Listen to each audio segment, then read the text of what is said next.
If there's anything those of us who live on Cape Cod can relate to, it's crowds at the beach.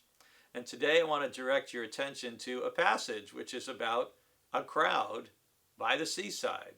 And that's in Mark chapter 3 in verses 7 to 12.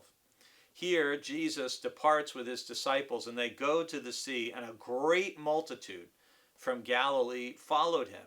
Hearing all that he was doing, they came to him in great numbers, we read, from Judea, Jerusalem, Idumea, beyond the Jordan, and even the region around Tyre and Sidon. So it's a way of saying people are coming to see Jesus from north and south and east and west.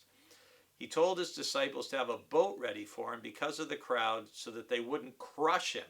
So there's so many people pressing, trying to get near Jesus, trying to touch him, trying to be near him. And then our verse of the day is Mark 3, verse 10.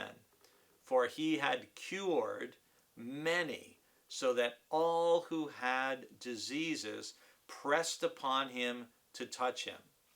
Whenever the unclean spirits saw him, they fell down before him and shouted, "You are the Son of God." But he sternly ordered them not to make him known. So, in many of the healing stories that we see in Mark's gospel, as well as some of the others, you have this dynamic of Jesus heals somebody, and of course that person is ecstatic. Some of you who have watched the program, the show The Chosen, have seen how they portrayed how people have reacted when they've been healed by Jesus, and they can walk again, they can jump again, they can see again, and how happy people are. I mean, how could Jesus expect someone not to tell anybody what had happened to them? But that's part of, in Mark's gospel, what's called keeping the messianic secret. Jesus didn't want his healing ministry to take away from his ultimate ministry of being the Lamb of God, of being the one who would end up going through his passion, his suffering, death, and resurrection.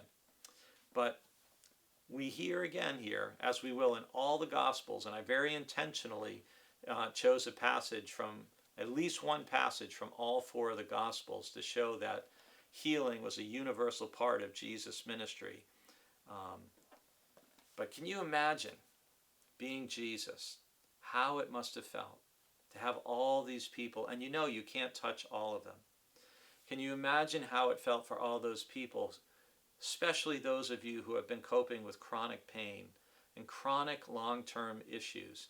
You especially can identify with the longing that people had to get near to Jesus and to touch him and to be cured and healed.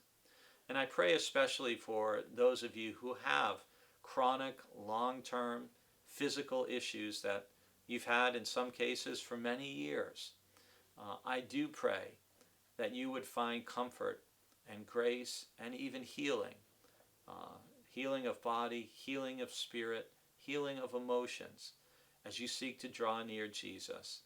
And I pray that you would picture Jesus not on a beach crowded with thousands of people thronging upon him, but picture yourself on a beach with you and Jesus and his disciples and just a few people, and know that Jesus wants to be near you, wants you to follow him, and wants to heal you.